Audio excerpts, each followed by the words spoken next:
Hey everybody, it's Jon Meyers from Write Better Together.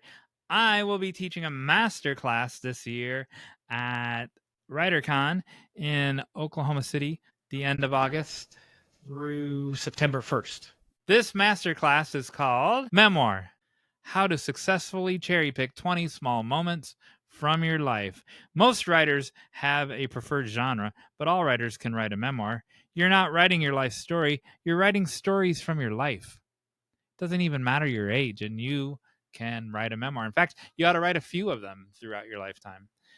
This 3-hour interactive workshop will walk you through how to choose the 20 most compelling moments from your life so far and turn them into chapters for your memoir. I will dispel the limiting beliefs that stop writers from succeeding. You will learn the difference between a regular memoir and a performative memoir, and how a performative memoir can help you sell your books, even if you're an introvert.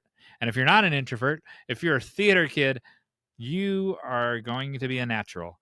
Then I will teach you how to structure your book, offer you my recommendations on how to brand yourself as a storyteller, and share in detail my exclusive marketing plan to take your book on the road to get it into the hands of your readers. This is the same plan that I've developed for myself and will be putting into practice in 2026, allowing me to offer you additional guidance beyond this masterclass at no additional cost. I will teach you some practical applications and strategies on the best way to communicate your message. I will cater this session in real time to cover the specific concerns of the attendees in the room. It's not just a boilerplate lecture. We're going to talk about your real life experiences. I will help you focus on the necessary steps to complete your memoir. There are hundreds of memoirs dumped into the market each year, but there is only one that you can write, and by focusing on performative memoir, you can separate yourself from the others. You will leave this session knowing how telling the truth is more important than telling the facts. Writing memoir is not an end-of-life activity. You'll actually want to write a few of them, like I said earlier, throughout your life. We'll be talking about the role that shame plays in building reader loyalty. You'll get a detailed plan covering the decisions you'll have to make, including but not limited to what moments from your life are worthy of a chapter and the best order for those chapters. Spoiler alert, it's probably not chronological. You'll work on a specific timeline to keep your project on track. You'll leave with a successful publishing marketing plan for your memoir. If you write books in any other genre, it'll help you sell those too. Spoiler alert again, the very fact that you're at this conference is the social proof you need that you can do this. As a bonus, after the session's over, you'll receive at no additional cost a free mini workbook that you can download to keep you on target with your objectives, and free lifetime access to our Write Better Together private Discord group. This will allow you to stay in touch with the other attendees that were in this session, plus a few other members who are also storytellers. You'll be able to swap notes with each other, trade stories, ask each other questions. You'll build a little community amongst yourselves. Make of it what you will. Many people don't realize that when I got my MFA in creative writing, the emphasis was on memoir, screenwriting, and then memoir.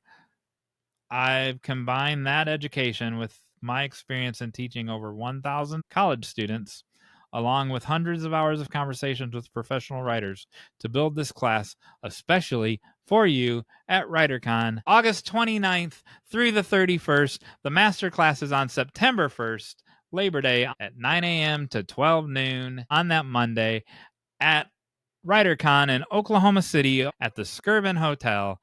See you there.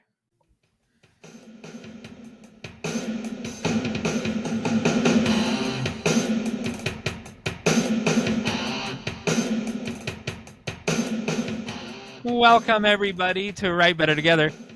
I'm Jon Meyers. Hey, look, everybody, it's Emily Brooks. Hello, Jon Meyers. And hey, look, everybody, it's Bob Saenz. Oh, my gosh.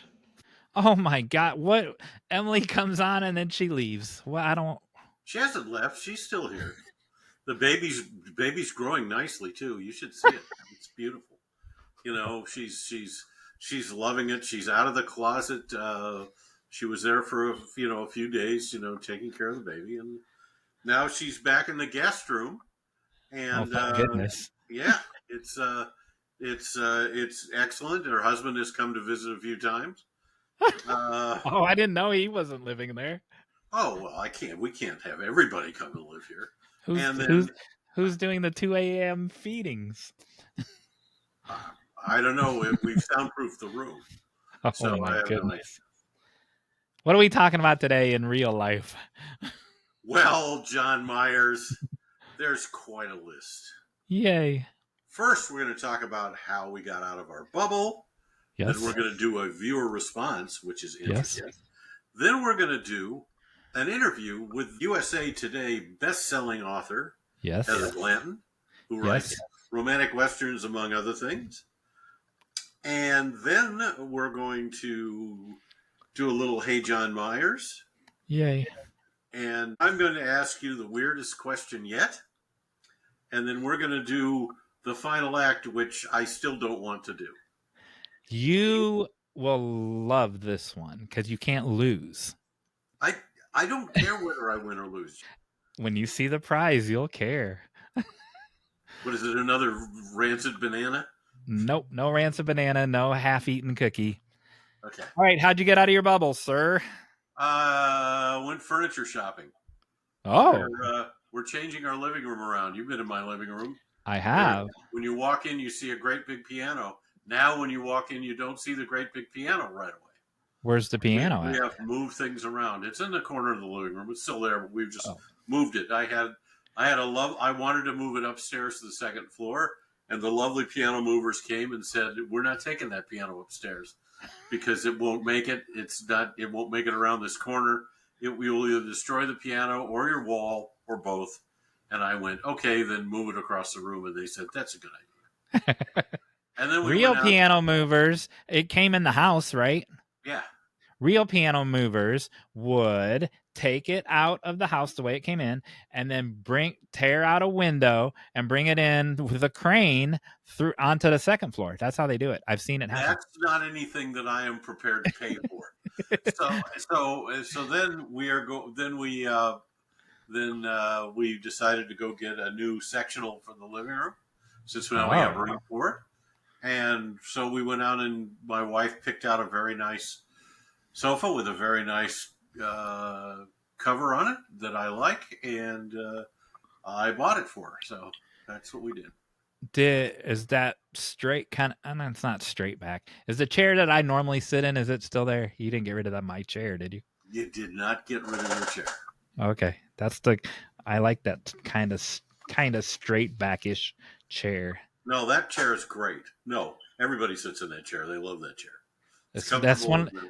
It's one of those chairs where you go, you can't sit in that. That's for company. And I'm like, I am company. I've never said that to you.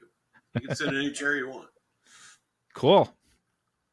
You can sit in this chair. I'm the only one that I know who still has a wooden desk chair. Do you want to know why I have a wooden desk? Because of your back? No. It's super comfortable. I sat in that chair. It's a handmade Amish wooden desk chair, and it's spectacularly comfortable. I sat in that chair for maybe 5 minutes, so if I could see if I could absorb any genius by being in your workstation. Boy, was that wrong? But that's okay. What'd you your do your workstation is so clean. Mine's a bit like, I'm not going to show it, but it's just like books everywhere. Yours is very clean. Right now, it's a mess. I got a check here that I have to deposit. Oh. Let's see what it is. It's for. I can't. Is it a green envelope? Are you opening a green envelope? 16 cents. Woohoo! From who's it from? It's from 20th Century Fox Film Corporation. I know, but for what show or what? Like from what? From a movie I did years ago called Woman on Top. I love those when the stamp costs more than the check. Is that the only one you've gotten recently? Oh no, I get them all the time. This is just save those for save up a bunch of them for next week. All right, I got out of my bubble. I went on my stupid walk, #stupid walk, and I saw this fellow Now, don't tell me that you think. Can you see that? Yeah, it's a snail. Yeah. Don't tell me that you. Well, he's talked about. This is not the same snail that I saw before that I talked about on a previous episode. Oh, good. I'm glad. What do you think when you see a snail? What's the first thing you think? Garlic and butter. What are snails known for? Garlic and butter. They live a slime trail. What is it? Yeah, Yeah. they're true, but what expectation do you have when you see a snail crossing the street? That it's been raining. Oh my gosh. What? Slow as a snail's pace. Have you ever heard that? Oh, okay. Yes. Don't we have, when you see a snail, don't you have this expectation that it's slow? I don't know. I don't stay and watch them. This is now the second time I've seen a snail on my stupid walk, and they are so fat. These two, I don't know if it's my neighborhood, my sidewalk, but they're the first time I see a snail, I go in to get my phone so I can take a picture of it. I come back, it's already it had crossed the sidewalk that short of amount of time. This time I saw it on the way to the bank machine. My bank machine is 6 minutes away from my house. Got in and I got back from my walk, saw the snail. I'm like, I got to get to the bank machine. I get back, it was gone already. I have the fastest snails in my neighborhood and they defy expectations. Somebody picked it up, took it home, and put it with some garlic and butter. Maybe it was you. Maybe you crashed my neighborhood, but that's two in a row. That's defy expectations. Well, I'm glad that you live in. This sounds like a children's book, The Neighborhood of Speedy Snails. Speaking of children, but not children's books, I talked about this already on a previous episode, but I went to the children's entrepreneur market fair thing, and it was 66 booths run by children, and that would have been interesting. They were really cool. Some of them were like kid inventions. Some of them made little dragons with 3D printers. A lot of bake sale kind of items like cookies and stuff. Probably of the 66, probably 15 of them were crochet things. And 75% of them actually were good salespeople. They like, hey, mister, do you need one of these? And what the heck is that? That's a little bear made by Kelsey's Crochet Shop. She also, I haven't shown that previously. I did show this chicken that she made. And I like the chicken. I felt bad because you can't give all 66 kids some money. I guess you could, but it would take all day. And plus you would then, I can't spend. Be broke. Yeah, I can't. I wouldn't have the money to do that, but you feel bad when it's little kids doing all that. So my question to you is, I don't know anything about your child. Like, you just popped into existence as a grown man, and so I don't know anything about you before college. I know you met Margie 50 years ago. What, as a 6-year-old, as a 7-year-old, what was Bob like? And did you ever like have a lemonade stand or anything like that? I have no recollection of my life prior to Nash Bridges. Prior to the time that I was 12 years old. Are you serious? Mm-hmm. Why is that? I was hit by a car riding a bicycle, and when I woke up, I had no recollection of my life up to that point. So it could be anything. So first of all, because I know Bob, I don't know if this is true or not. So I'm going to. I knew who I was. I didn't have amnesia or anything. I just didn't remember my past. I didn't remember. I knew who my parents were. I knew all this other stuff, and I knew some stuff around how old I was at the time. But if you ask me to remember something that happened at 5 years old, it's gone. So there's no picture of you on vacation learning how to swim. No, that would have necessitated me actually going on a vacation. There's no picture of you opening up presents on Christmas. Not that I'm aware of. No. Man, why am I just learning this now? There's no evidence that you existed before the age of 12, other than your birth certificate. There is. I mean, I have a birth certificate. I mean, you know, I know I existed. I have to be honest with you and tell you that there's a little bit of it there. I mean, I have bits and pieces of it that flash back into my mind, but I'm not going to go into it. But I was raised by wolves, and I got out as quickly as I could as a teenager. So that's as much as I'll say. Wow. So have you don't want to say it publicly, have you grappled with this privately? People grapple with all kinds of things their whole life. Are you at peace? Are you at peace with? I've grappled with some of it, but I've made peace with all of it. That's what I'm saying. Are you at peace with 6-year-old Bob? Oh yeah, absolutely. Well, that's important. And you don't remember if you ever had a lemonade stand? To get back to the original question, or any child entrepreneurism? No, I don't know if I did or not. Gosh, wow. Do you remember your first job that you got a paycheck? I cut lawns for people in the neighborhood. Below the age of 12? Not that I know of. Maybe. I don't know. Wow.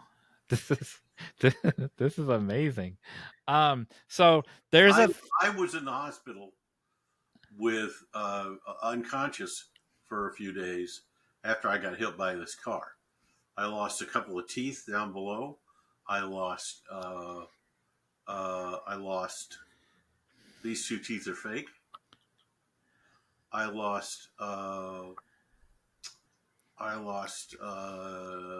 lot when it happened, and the worst part about it was a hit and run. Oh, well, that was kind of my next question. Did you get in trouble? No, I was a hit and run. It was a hit and run. They found me in the gutter of with a mangled bicycle in a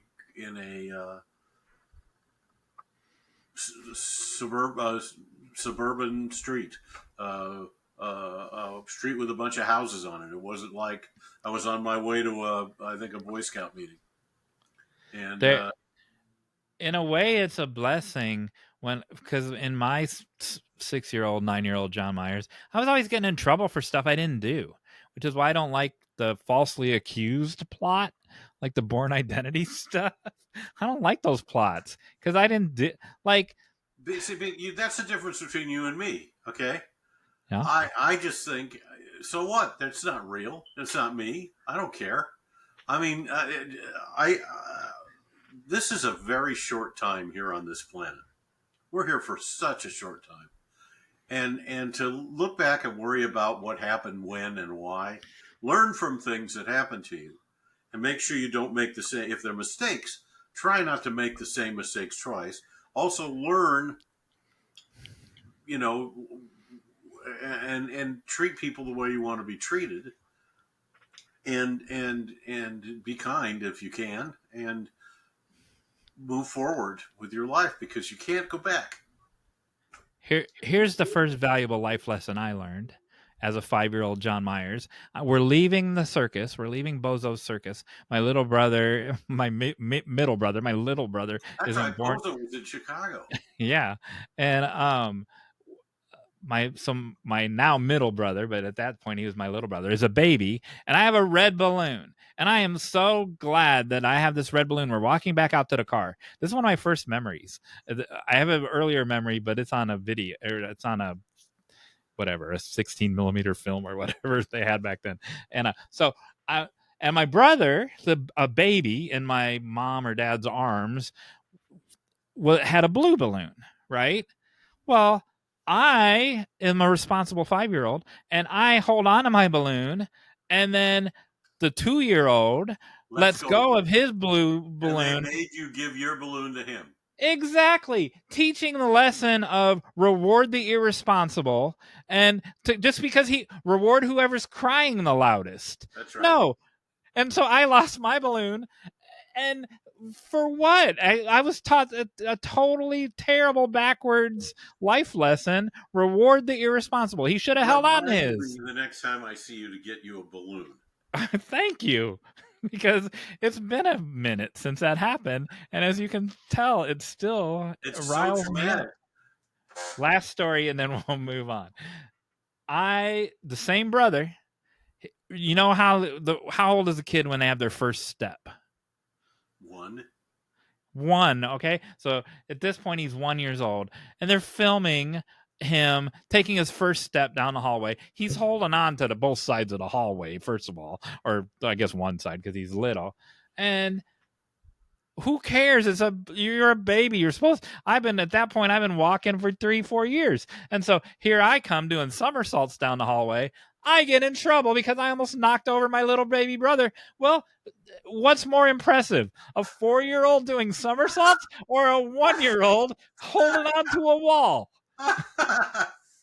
But I got in trouble. Oh. And there's video evidence of it somewhere. I don't even know how to respond to that. That's so great. Too many bad life lessons. Now I'm glad I don't remember doing somersaults. See, you have the blessing of childhood amnesia. I still remember jumping off the roof of my house into the swimming pool and getting caught midair by my dad. Your dad was Superman and he flew by and he caught you. No, I didn't care. No. Wow. So you do have some memory. Yeah. All right, cool. I'm glad we accomplished whatever that was. Whatever it was. Let's talk about, let's do a viewer response. Oh, okay. That means I have to know how to share the screen. I have not watched this. This is how much I trust Misty L. Butler. She has sent a video as a viewer response to something on a previous episode, and she will explain what it is. I trust you, Misty. This better be good. Hi, this is Misty with Write Better Together. What's something you do for your mental health? I've always loved exercise, not just for the physical benefits, but for the boost it gives me mentally and emotionally. And one thing I found that helps me is by setting a small goal, and it might just be a goal to walk 1/4 of a mile extra that day, to move a little faster if I'm clocking myself, or to lift just a little bit heavier of a weight. Oh. Some days we can't meet those goals, which is fine, but on the days we do, it does give us a little bit of boost. Something else that has helped me get started is to just start small. If the thought of doing some weight training or take a long walk feels too overwhelming, I just sit down and do some chair aerobics, which is actually a real thing. So comment on this post. What's something you do that helps you mentally and emotionally? I can't wait to read what you have to say. Wouldn't it be funny if while I was on my stupid walk, I ran into Misty while she was on her walk? Do you walk? I don't know this about you.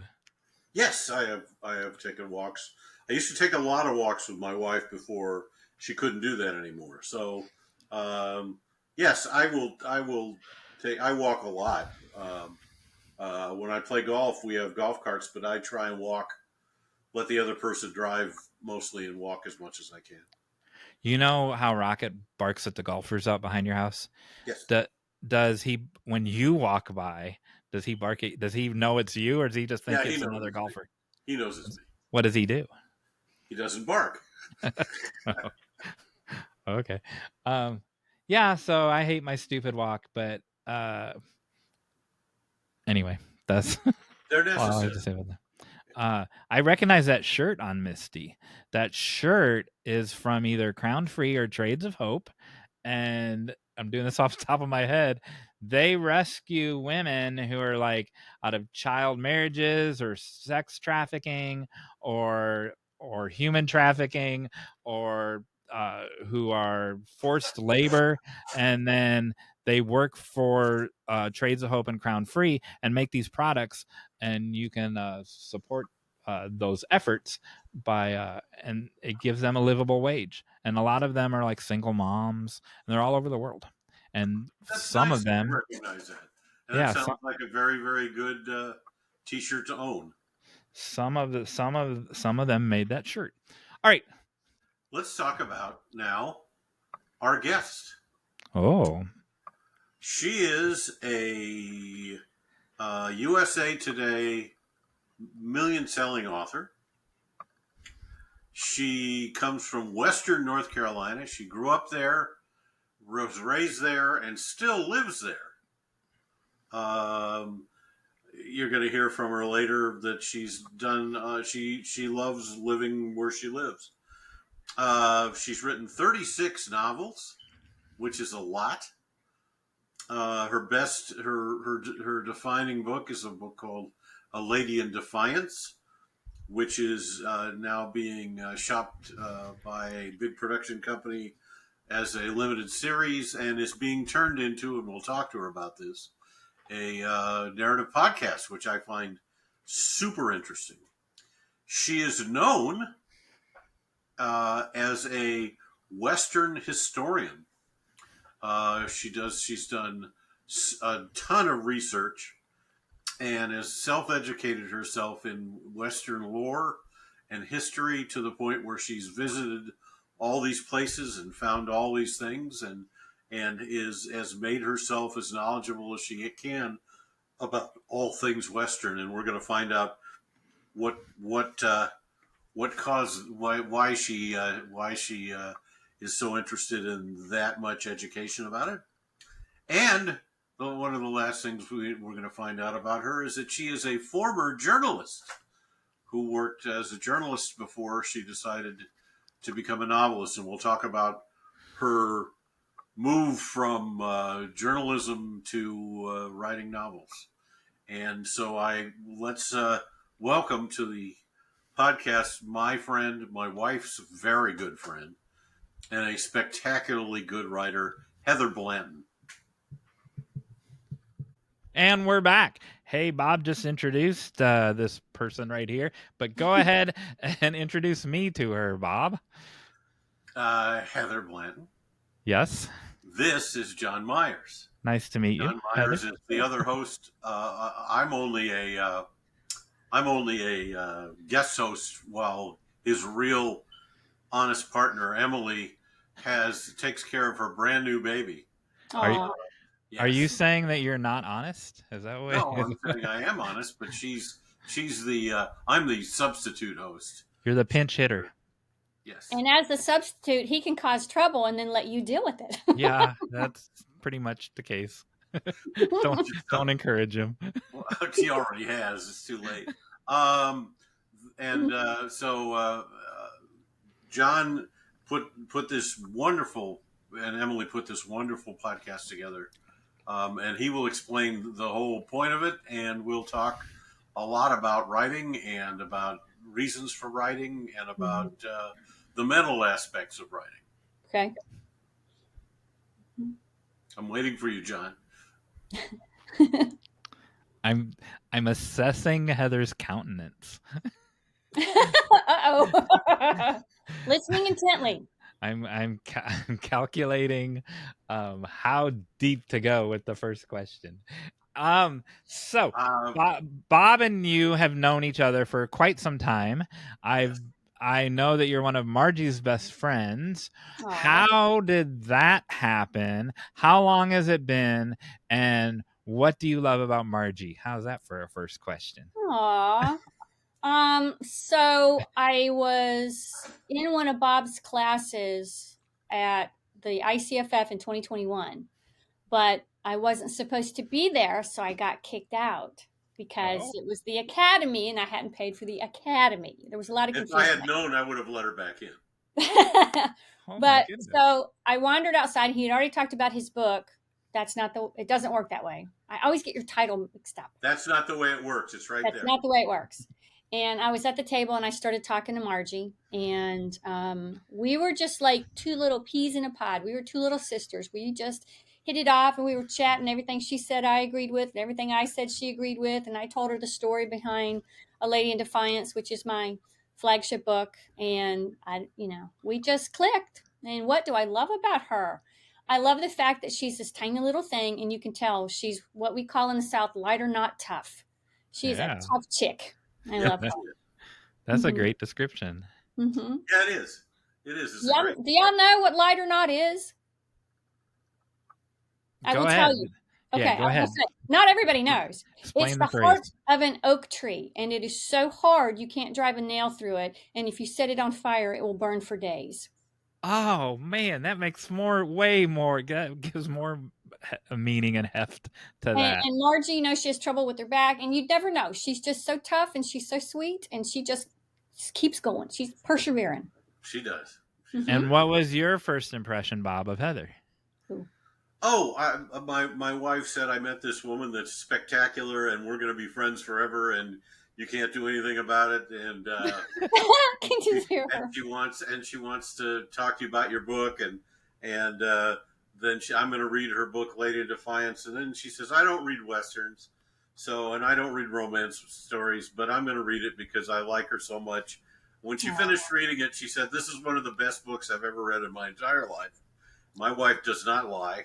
Mm-hmm. She said she is one of the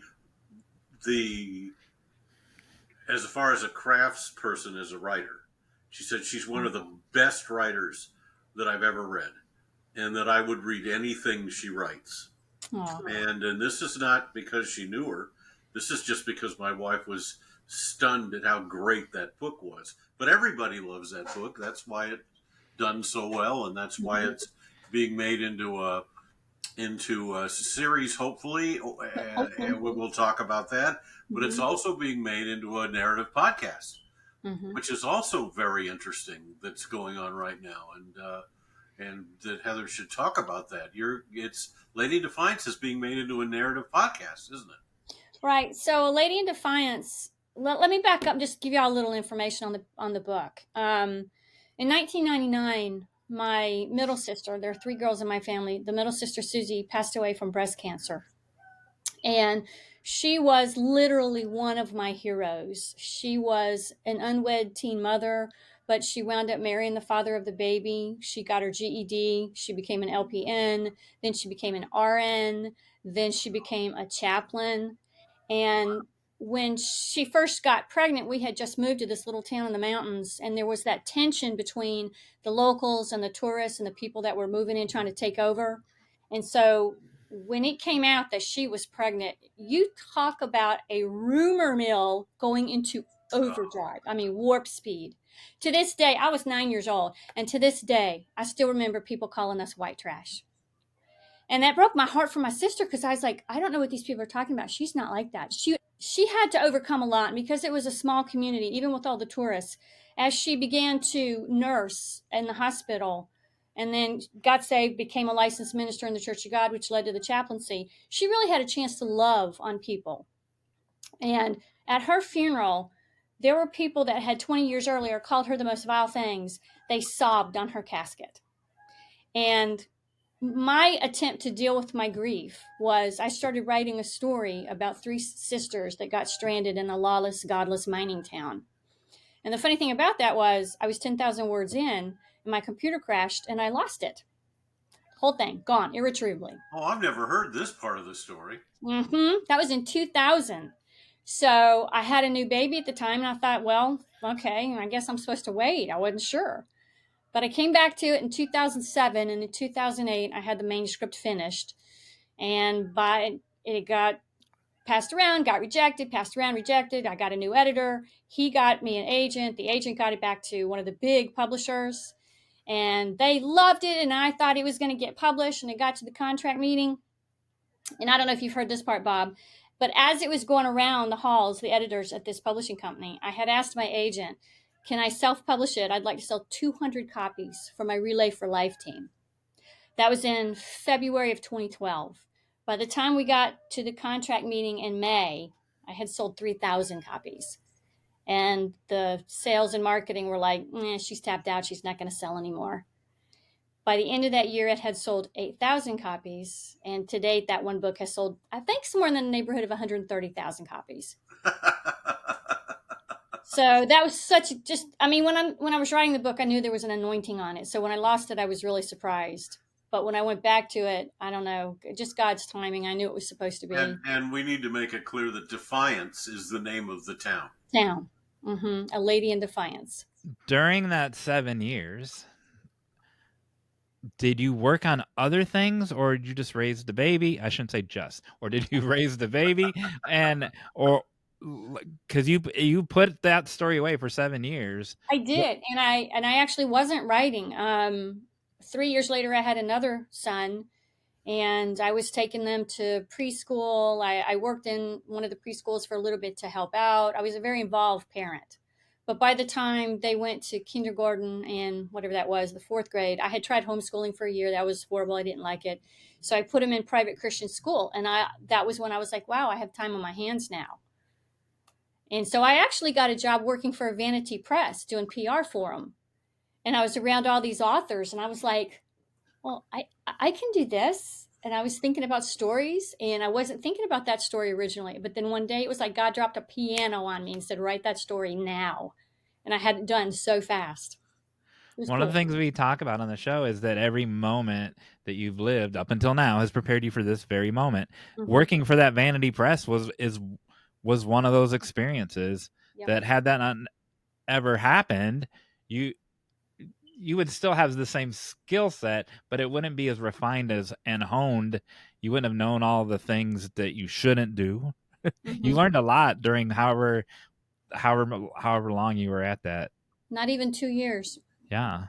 Yeah, because once I knew I had to write the story, I don't know, it just didn't feel right to be there anymore. So I started writing.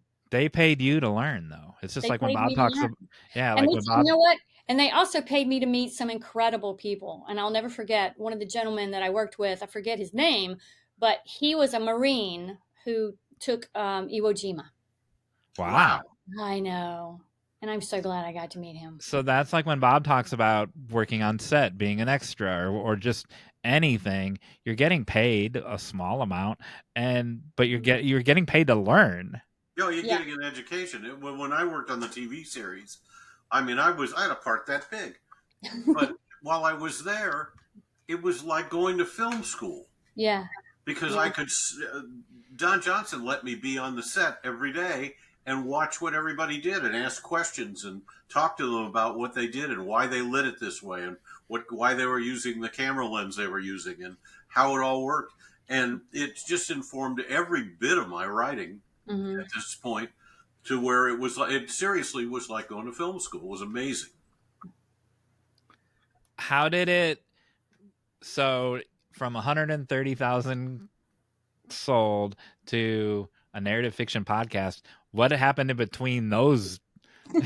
How did that come to be? So I was about 6 months into the sales. No, it was a year into it. A friend of mine said, you know what? You ought to be storing all that money away and quit your job and just start writing full time.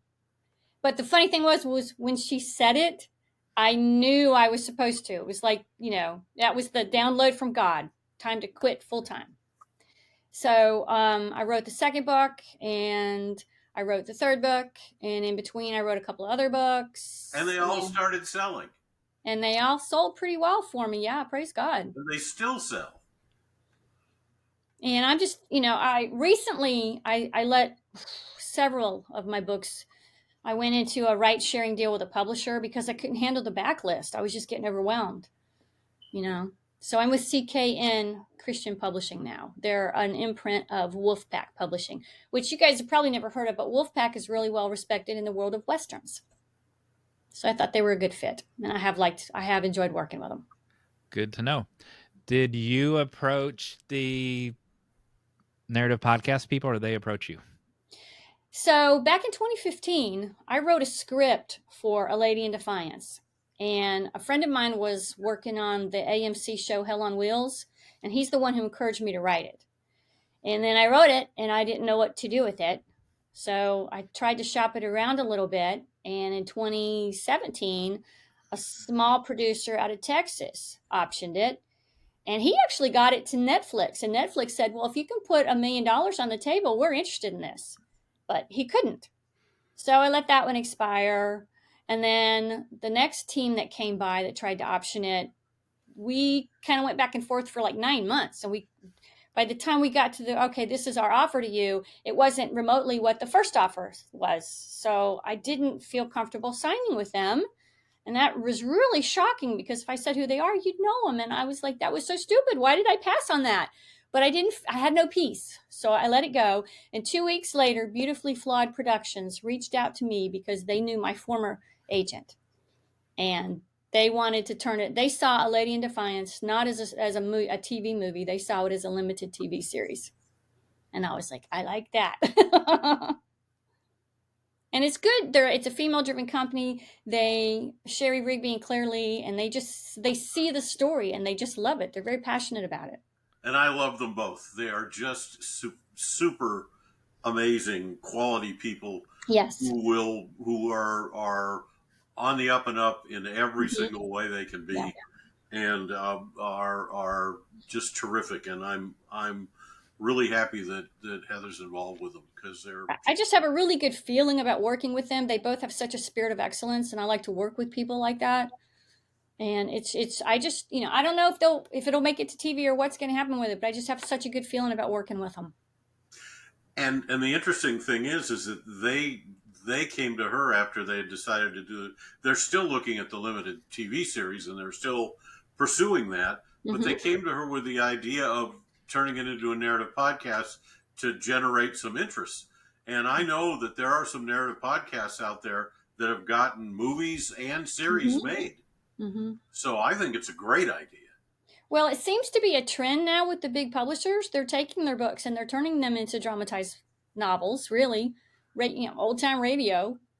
And so I'm happy that they're doing this. They've got the connections. I'm sure it's going to be a quality production. I'm excited. Audiobooks, make a lot of money. I'm happy with the ones that I have. I wish I could dramatize all of them. When I wrote mine, when you said that about radio drama, when I wrote mine, Edwina Bergman, radio ventriloquist, it was for a BBC radio contest, and so it was.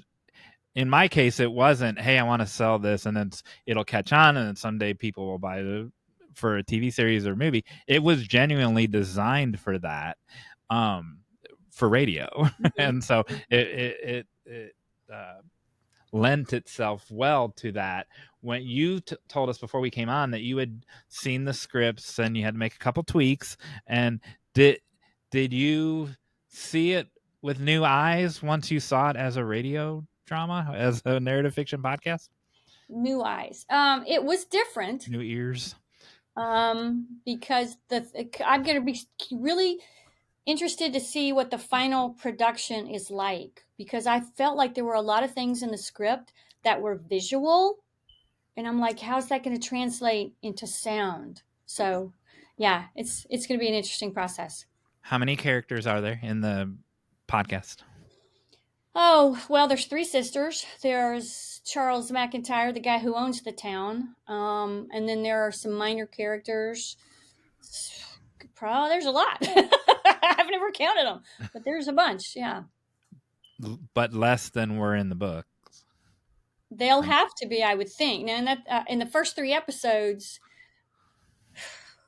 we get introduced to pretty much everybody we need to see. So yeah, I would imagine so the bad guy or the hero, whatever you want to call him, in A Lady in Defiance, owns a brothel, and the ladies go by the names of Flowers. And I would imagine they may combine some of the Flowers and some of the townspeople that have a few run-ins with them and stuff don't have to be different characters and whatnot.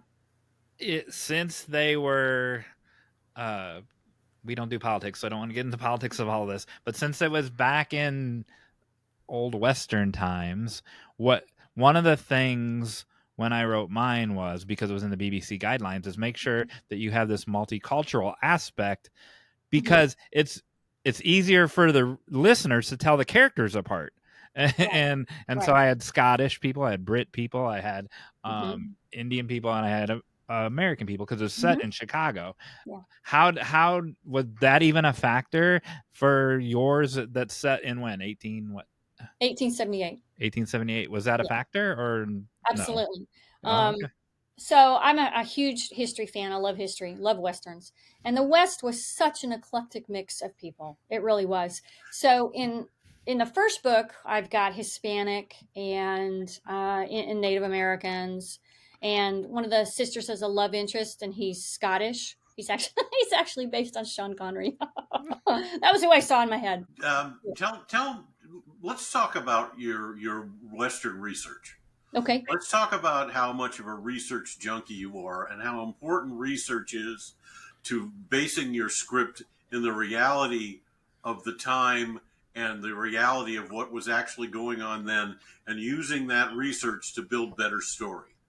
Well, I think one of the cool things about being a real freak about history is you can cut through some of the myths. And one of those myths is that a woman wasn't capable of much. She always had to be barefoot and pregnant and couldn't accomplish anything. And that is totally not true, especially out west. Women did what they had to do. And it was certainly, there were men who were buttheads who always would try to hold them back. But most of the time, women did what they had to do. So this stuff about she either had to be married or she had to be a prostitute was not true. There's numerous accounts of women that did incredible, amazing things. So that's one of the fun things about it. And then the other thing about knowing the history is just the actual, what is the saying? Truth is stranger than fiction. So if you can work actual history into a story, it makes it, I think, better, even though sometimes it's more unbelievable. Oh, no, it's true. I mean, I've gotten where I've done research on something and they want to take it out of the script because it doesn't seem real. And I'll say, that's exactly the way they did it. And I show them and they go, well, then let's leave it in. Yeah. Yeah. So, yeah, absolutely. I'm a research junkie too. And I tell them about the things you've done, where you've been, where you've gone, the places that you've gone to study. You didn't just look up things on the internet. You actually went to these places. So sometimes I beat myself up because I've never traveled outside of the United States. And so that sometimes people look at me cross-eyed for that. But I love America. I love this country. I love the people that settled it, that the stuff that they overcame to keep marching west. You can argue the good and the bad of that. But so I've been to Wyoming a lot, Colorado, which is where the Defiant series is set. I've traveled the South quite a bit. I've been to the cemetery in Key West where I have relatives buried. I've been all over. I just love it. And in Montana and Wyoming and all those areas where you did research. You went to the places where these actual people did. I never miss a museum. If there's a museum, and one year we actually went camping, and we went to a whole bunch of ghost towns in Colorado. And that was really cool because I had a guidebook with me that was out of print. It was called Jeep Trails to Colorado Ghost Towns. Wow. And that was very cool. But it was a little out of date. We took a really rough path to get to Animas Forks. And when we crested the hill to look down at the ghost town, the first thing I saw was a parking lot with a Dodge Dynasty sitting in it. But we had more fun getting there than those people. So before Bob asked that question, I actually drew a little pie chart here.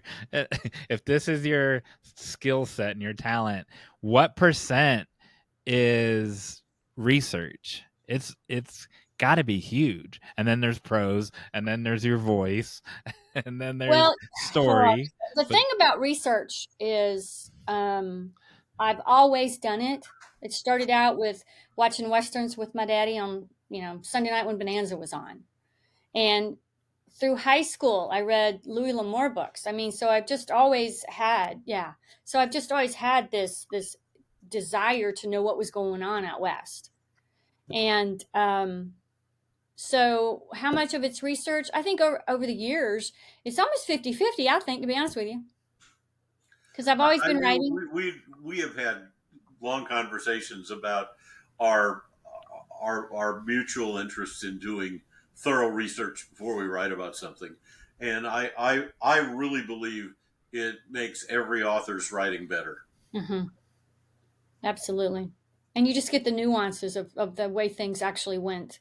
But I think the difference for me and some people who do research is, and it's probably the writer in me, I don't just see the names and what they accomplished or what they did or whatever. I see people. Like the first woman lynched in Wyoming. They called her Cattle Kate. It wasn't even her real name. It was just a crappy name the press dubbed her with, and she was 28 years old. She was wearing a brand new pair of moccasins when they lynched her. These are the kind of details that stick with me. These weren't just ghosts. Go back to the part about the three sisters and I really like that you pointed out that it's the women folk who actually run things, right? So I don't even know if Bob knows this. So Bob, do you know I have a minor in folklore? So Ooh, cool. I'm a folklorist. No, you are informing me of something I did not know. And in the 70s, in the 1970s, when tobacco laws started getting cracked down and warning labels started happening, and there were subsidies that were cut from the tobacco farmers, some forward-thinking tobacco farmers would plant an apple orchard or plant hemp or switch to whatever the thing was. But 80% of them went, my granddaddy did this, my grandpa did it, or my great grandpa did it, my grandpa did it, my dad did it. I don't know anything else.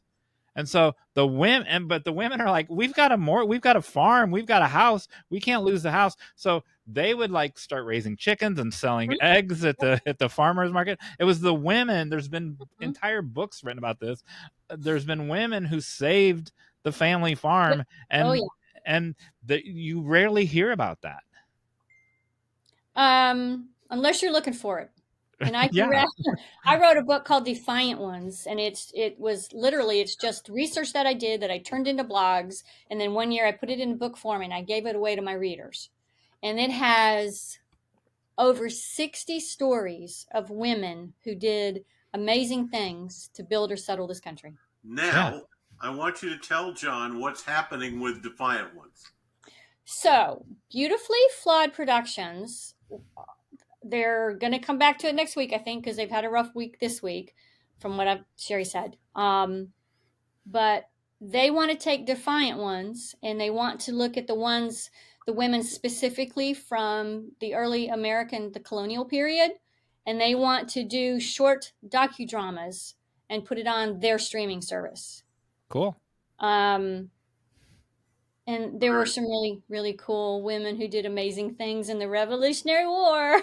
And next year is the 250th anniversary of the Declaration of Independence. And if these are successful, they'll move to another time period and do the ones from that time period. And those are successful, they'll keep going on. There's 60 stories in there, and they're all terrific. They're amazing. Women were just awesome. And so one of the things I wanted to talk about, how they were taking those and making them into narrative films. That's great. So from what I understand, they're looking at doing like a 10 or 15 minute short, because the blogs that I did for the book, it's really just a moment in time where that woman's life pivoted one way or the other to do something for the revolution. And they didn't do it every day. They had their moment. Some of them did it every day. Almost like verticals. Yeah. And be something that people can watch as a series, watch individually, but they'll be garnering, I think, a lot of interest because they're about people that you've never heard of. Yeah. And that she did some incredible research to find these women and to write about them. They were cool. It's that I like that you narrowed it down to their pivot point, to that actual moment. I mean, like you started to say that some of them it was more than one moment, but a lot of times things were this way, then this woman did this thing, and now things are a different way. I love stories about pivot point, and I think they're addictive and contagious. So no matter how many of them they make, people will. Let's say, I don't know how many it's going to be. Let's say there's 8 or 10. People will binge all of them at once because pivot point stories are addictive. And you should read the book. And I encourage everyone who's watching this today to get a copy of both Lady in Defiance, and then once you fall in love with that, you can buy the rest of the series. Mm-hmm. But also to get the other book, what is it? A Lady in Defiance, or no, the other book, Defiant Ones. Defiant Ones. I knew it was all Defiance. Yes. Somehow. Yeah. I have a brand. Yeah, you do. And to get both, to start with both those books and find and see what a magnificent writer this lovely lady is. Aw, thank you. The tone, I will say this, the tone in Defiant Ones, because I just pulled it from my blogs, and my blogs are very sassy. So it's very sassy. What's the time period of the time span of the women that are covered in Defiant Ones? I think the last one is in the early 1920s. It was a woman that killed 125 rattlesnakes to get to her 2-year-old son who was sitting on a horse. Yeah. Which is an amazing story. And her neighbor didn't believe her, so she took him back and showed him, and they photographed him. Yep. So 50 years from 1870 to 1920. Actually, 17. Yeah, colonial. 17. Oh, 150 years. I'm trying to think, when is the first one? 76, probably. It's 150 years about. Yeah. 150 years. Yeah. Got it. Yeah. Cool. So you've written 36 books. In what period of time? I'm very conscious of time today for some reason. Yes, you are. After 2012, when A Lady in Defiance started selling, I was like, oh, I need to learn to write. So I started writing. So you said 2012? Mm-hmm. Okay. So in that, now I got to do math, man. Well, let me clarify one thing. Yeah. I've always been a writer. I wrote my first story when I was 5 years old, but I never did anything with them. I've worked as a reporter and she was a like journalist, and as I said in my introduction, she was a journalist before she did any of this. She was always a writer of some kind. Yeah. Corporate communications. I did that for a long time. So in that 13-year period,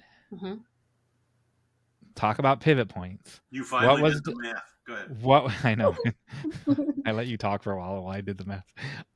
Talk about pivot points. What was your hardest moment in those 13 years? Not the year of this, or not the 2 years of the pandemic. The specific hardest moment. What's your pivot point? What's the hardest moment? So long about 2020, I think it was. Everybody was home because of COVID. So everybody decided, I can write a book. And so there was this waterfall, this cascade. Yes, Bob, thank you. At least you're not in my genre.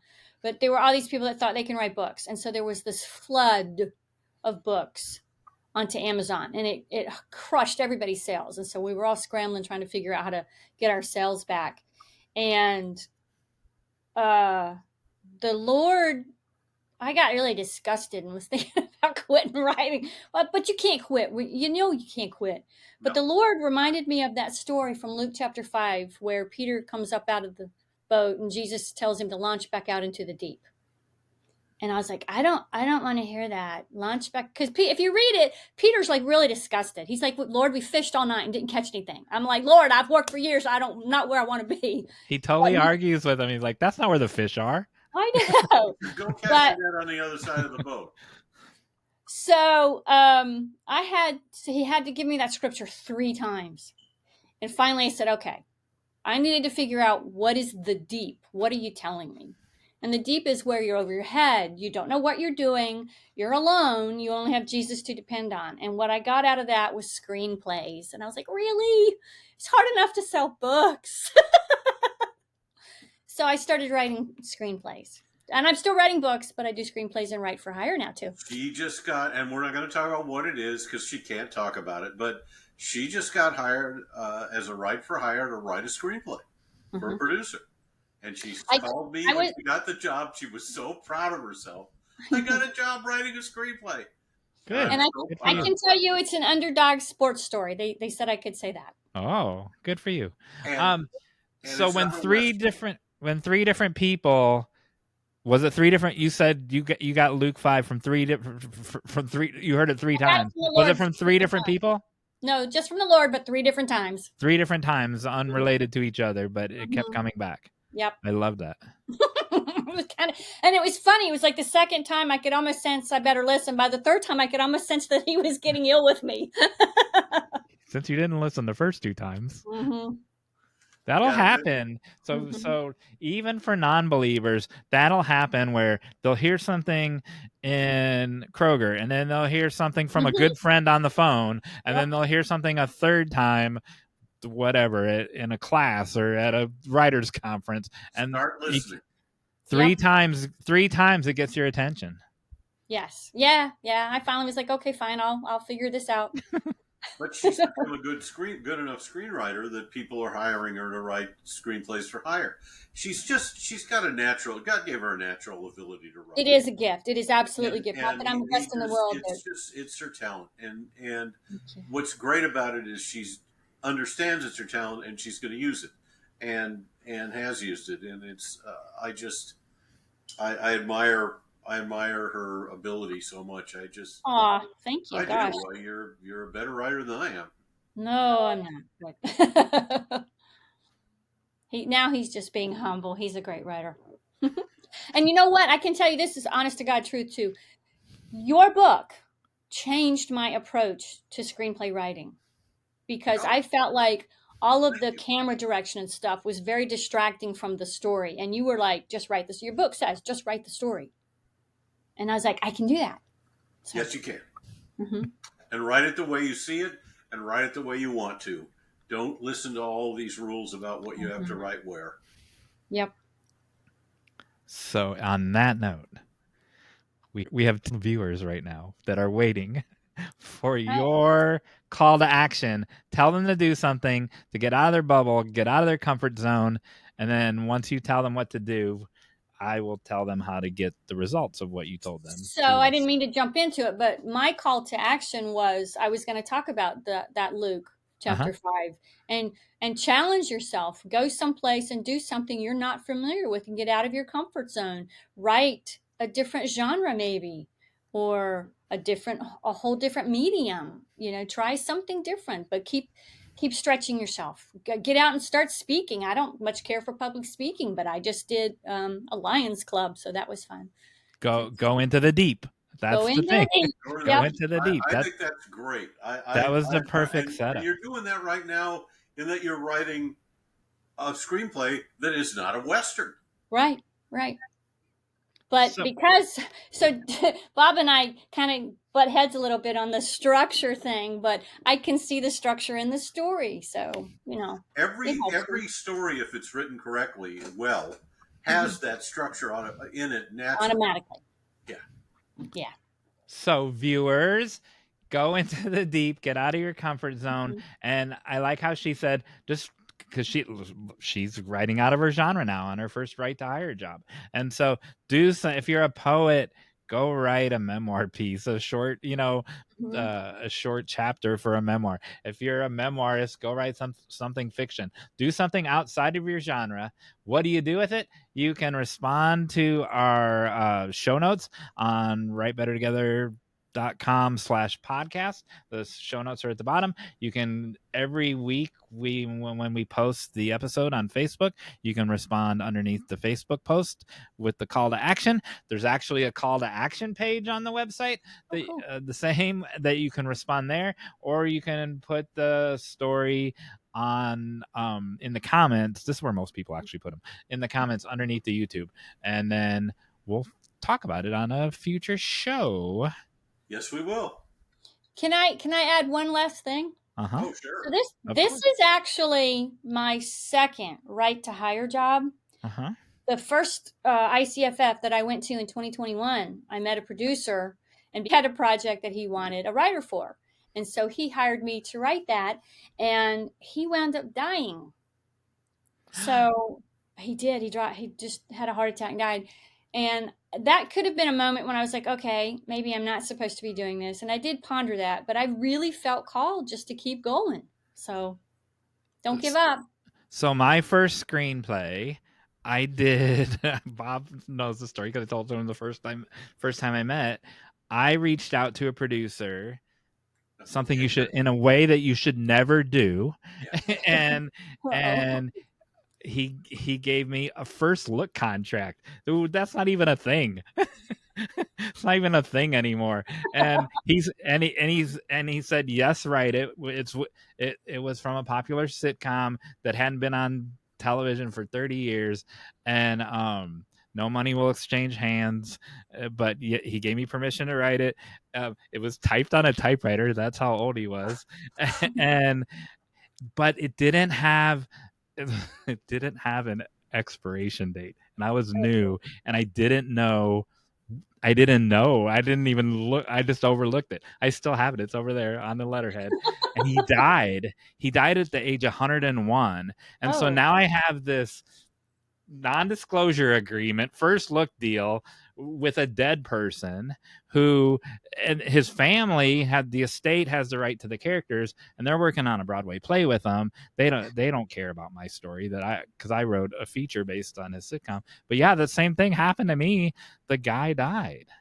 You just don't think that's going to happen, and it does. No, you don't, and it's you know, or they call you back and say, oh, by the way, I'm getting out of the film business completely, and I'm, so good luck to you. Yeah. Well, he didn't send me that letter before he died. I just read it in Variety, and I was like, oh man. And then there's nothing you can do. You just got to move on, like what you said. Yeah, you do. But this is your real. I think this counts as your real first right to hire job, because you're going to get it finished, and you're going to. And hopefully the producer's not going to die. Well, yeah, and hopefully, and you're going to get paid. So yes, yeah. They gave me a very, what I think is a generous down payment, basically, to get started. So I was really happy about that. That's great. We'll end on that moment of hope, or that moment of positivity. Thank you. Jon, it was nice to meet you. Thank you for having me. It was nice meeting you. Nice meeting you too.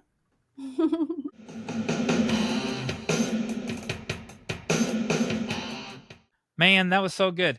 My initial response is, I just love stories about empowered women. And so we talked about that a little bit. She's done like reams of research and found all these incredible women that she could write about, that lived in the revolutionary times, or in the old West, or whenever she's found these women to write about. So I'm really impressed with her. I'm impressed that she's getting out of her box and writing something completely different for her. And I'm impressed that the narrative podcast is moving forward to the point where they're getting ready to record it. She's a terrific human being, and she's been a really, really good friend to us, and especially to my wife, who loves her dearly. I love that she, on the narrative podcast, that they came to her and they recognized the strength of the story, and stories get told differently when they're serialized, chopped up over, multiple episodes, like they will be in a narrative fiction podcast. And they recognized the strength of the story for her to come to that. We mentioned that people are like, oh, I have this screenplay that hadn't sold, and so I'm going to do a narrative fiction podcast. There are stories where that works, but if your screenplay has a weak story, that's not going to help. Like, putting it in another format isn't going to help. No, absolutely not. But she's not that kind of writer. Correct. Lady in Defiance is an amazing book, and I recommend it. It's a phenomenally good book. Both those books are. Women in Defiance. Both those books should be on everybody's reading list. All 36 of them. All 36 of them. Hey, Jon Meyers. Yes. I love the sound of my name. I know you do. I have a question for you. Yes. And a fact that you do not know. Oh. What insect, since we were talking about snails, But snail's a mollusk, but Yes. neither here nor there. What insect needs a full night's sleep or they can't function? Huh. I have so many questions, but let me first guess. They need a full night's sleep or they can't function. Like they have a job the next day? I don't sleep. Actually, they do. I don't sleep. So I would say then those bugs that dig, like the wasps that live in the ground, No. because they got to dig holes. Okay. You ready for this? Bees. What? Bees need, like humans, a full night's sleep in order to go out and do all the pollination and get all the stuff to take care of the queen and to make the honey. Back when you were pollinating, did you need a full night's sleep? Every night, every single night. No. I'd still like to have a child, but I don't sleep. So maybe that there's a correlation between those. So where do bees sleep? Well, I guess they sleep in a hive. They sleep in a hive, but Yeah. they actually sleep. It's a really interesting fact. Did you see on the news 180,000 bees were in they were taking them somewhere in a semi and the semi tipped over? No. So there's no getting them back. They're going to live in wherever that new mountain Especially if is. the queen got out, they'll just follow her wherever she goes. Yeah. Wow. Okay. So do other bugs sleep? Some of them do, but it's not really sleep like we know it.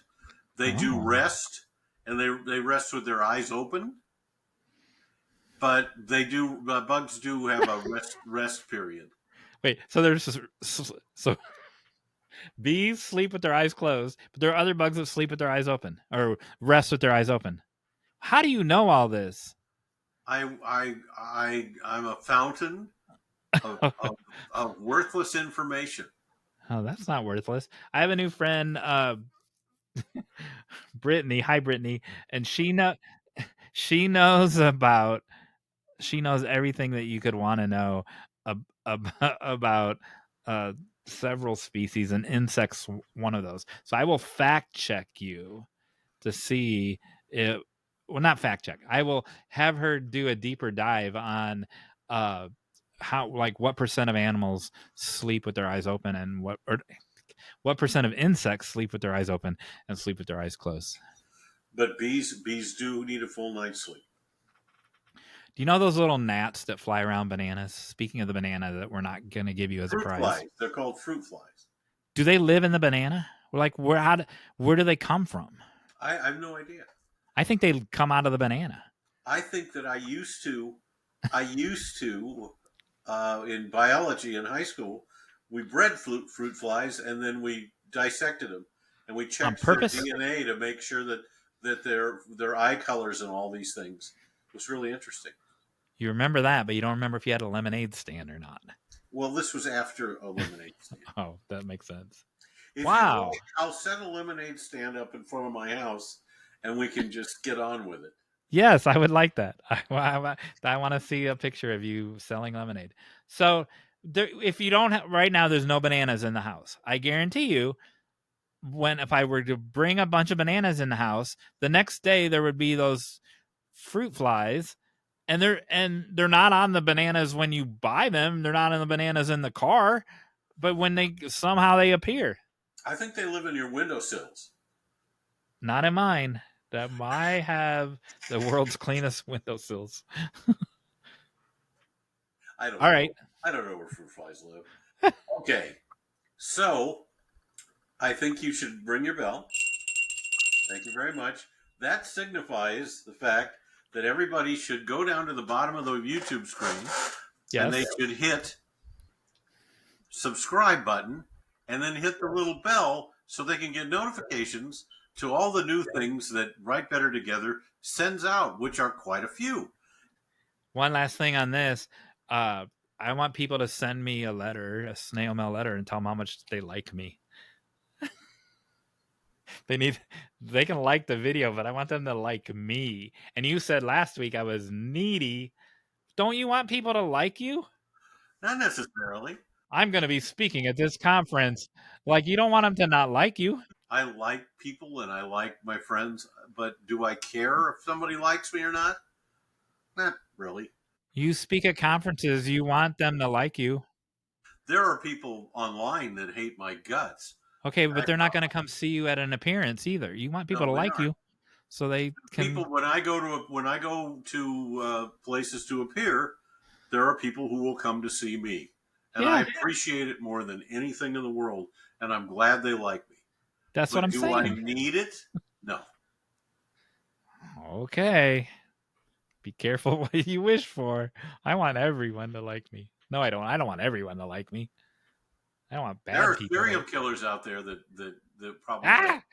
I don't want bad people to like me. All right. Okay, here we go. Final act. Today, There's something I don't look forward to every week.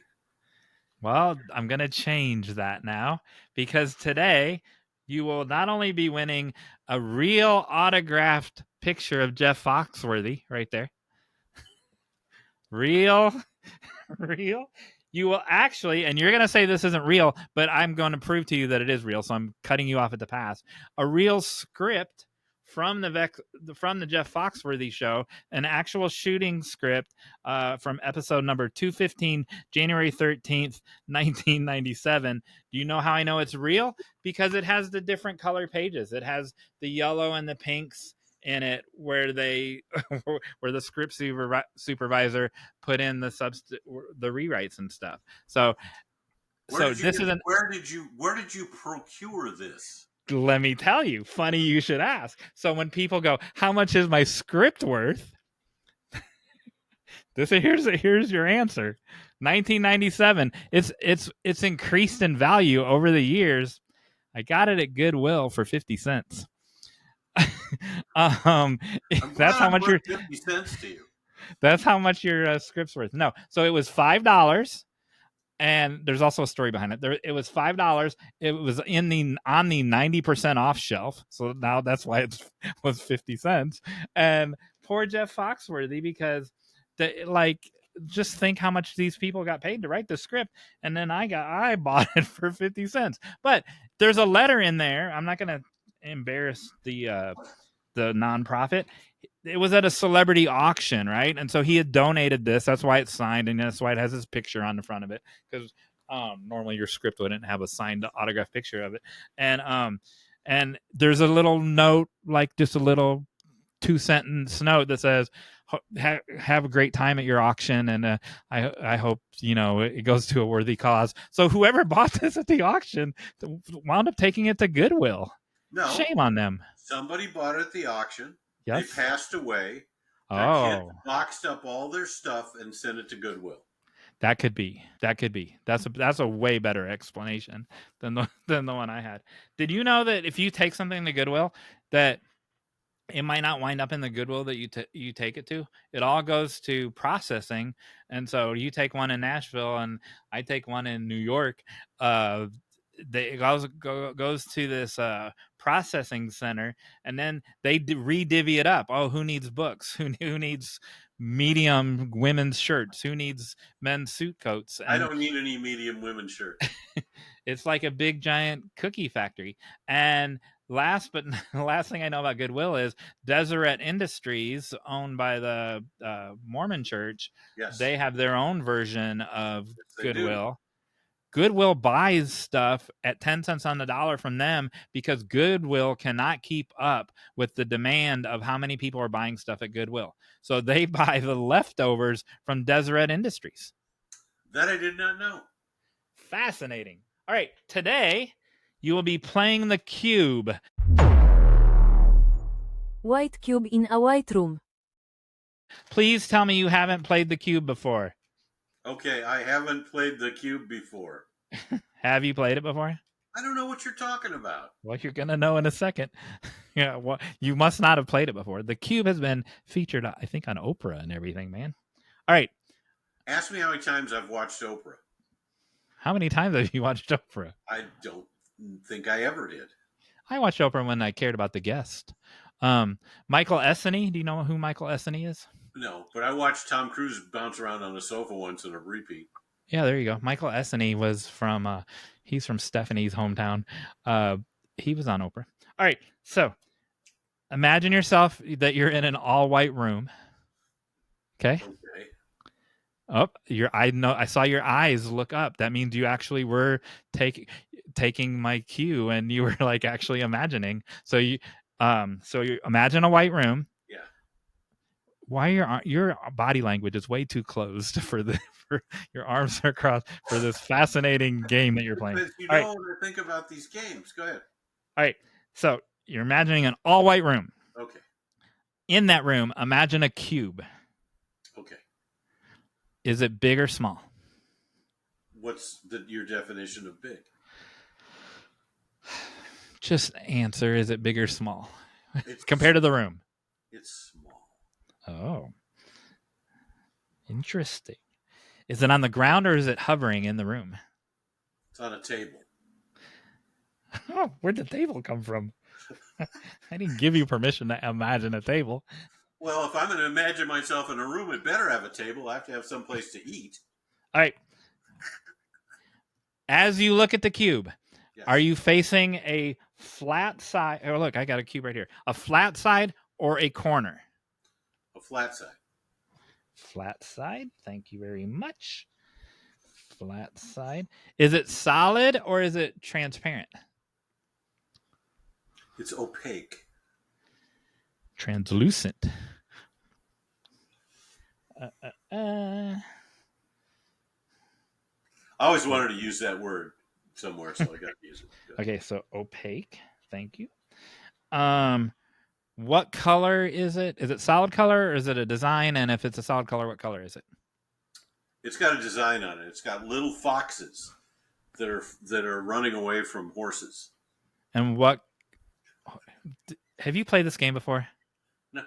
Because a horse is coming up in a second. So what color are the foxes? Red. Oh. Okay.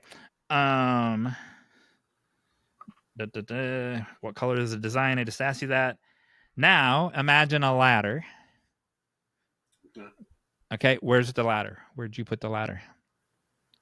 In the middle of the room. How's it standing?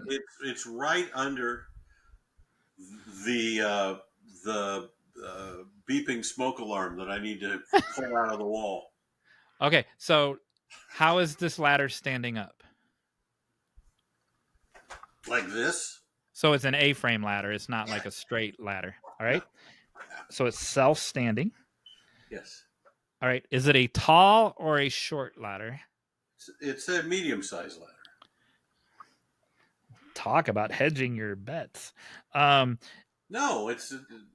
At what level of skill do you need to climb this ladder? Is it easy for you to climb or hard? It's easy. Today. Easy. Easy to climb. Good. Thank you very much. These are great answers, by the way. All right. Now you're adding flowers to the room. Okay. Where did you put them? Next to the cube. On the table. Sure, why not? All right. Describe the flowers. They're peonies. Oh, they're all the same flower. Yeah. And they're multiple colors. Multiple colors. All right. Add a horse to the scenario, which you now have done. But the horse just ate the flowers. So the horse is eating the flowers. Okay. And then describe the horse in 3 words. Adjectives. Tall, brown, and mean. Oh, no. That's interesting. Last thing, there's a storm. Place the storm somewhere. Well, it's not in my closet. Okay. So the storm is outside of the room? Sure. And then is it a violent storm or a calm summer storm? It's a calm summer storm. All right. You want to know what all this means? No, not particularly, because you could interpret it. I'll interpret it after you do. It means absolutely nothing. It was just a joke. I just wasted your 5 minutes. No, not really. That's All right. right. No, here's what it means. All right. The cube is you. That is your self-image, is the cube. So if had you said big, it was a big cube, then that would mean you have a huge, you're egotistical, you have a huge ego, and you don't have that issue. If it's a small cube, you have insecure, imposter syndrome, that kind of thing. Even so, you sat it on the table, which is interesting because if it's on the floor, it means you're grounded and you're kind of basic. If it's hovering in the room, it means you're creative. So yours is lifted up in the middle of the room, so you're creative, but it has like a support system. That's a first. I haven't heard that before, and so you kind of threw me there. What the fact that it had a pattern on it means that you're it's more you're creative and imaginative, right, as opposed to being a solid color.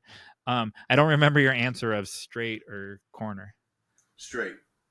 So straight is, it's not really like you're looking at a blank wall. Straight is it's more a reflection of you. So what you saw, that pattern you decide that you talked about was a reflection of you, in which it was fear. Red is fear or danger, and so you had red foxes running from a scary horse, and so it's the cube is reflecting your inner fear of danger, whatever that is. No, there's just a lot of foxes in my house. My wife likes foxes, so I came up with foxes. So go ahead. Okay, the ladder. This is interesting. The ladder is your your initiative, your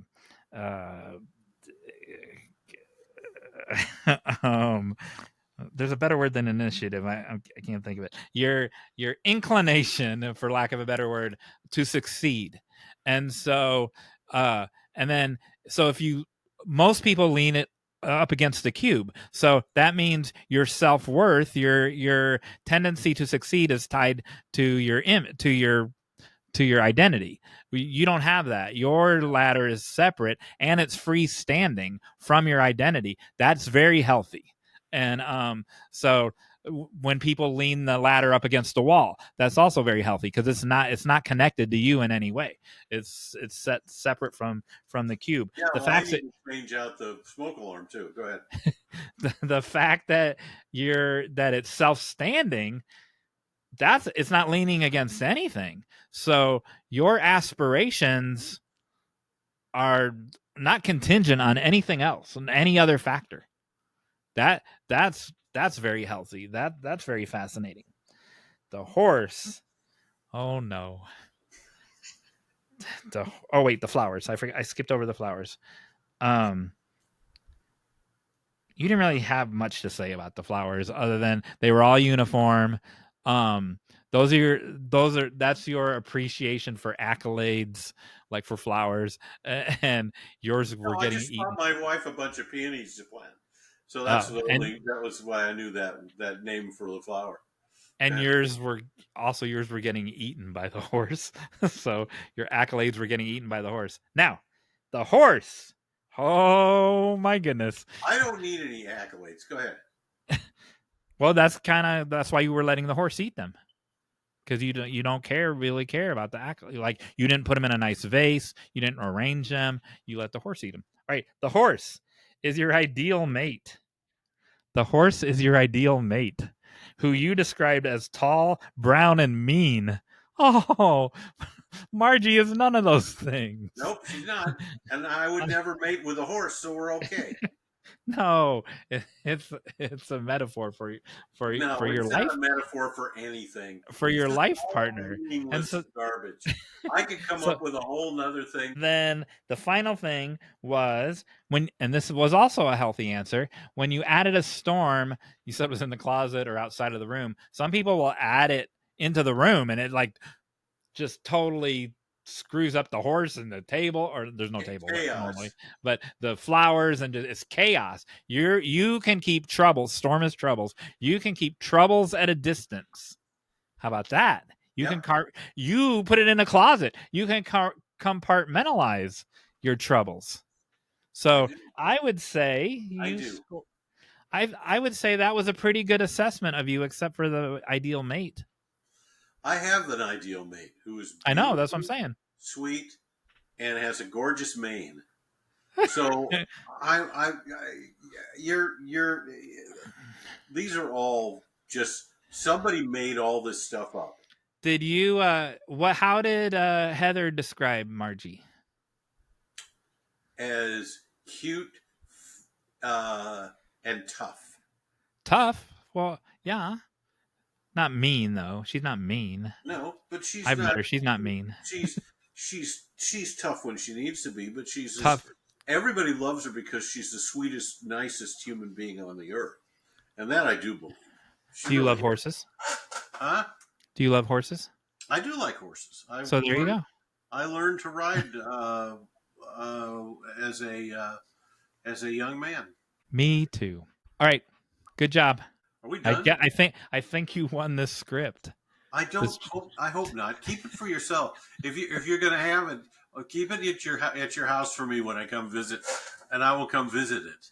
Until I don't want you to waste a whole 50 cents on me. I think there's no fruit flies on it. No, I would certainly hope not. This was a lovely day. I like this one. This has been a good episode. I am the highlight of your day. I'm the highlight of your week. Whatever you say.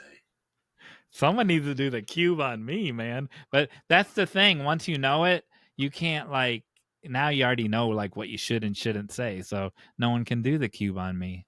Oh, we'll change it to a pyramid. An octagon. All right. Say the thing, man. We couldn't. You dirty rat. What are you doing? We 2 weeks in a row. Do this without you. 2 weeks in a row you tried to do an impression. We couldn't have done it without you.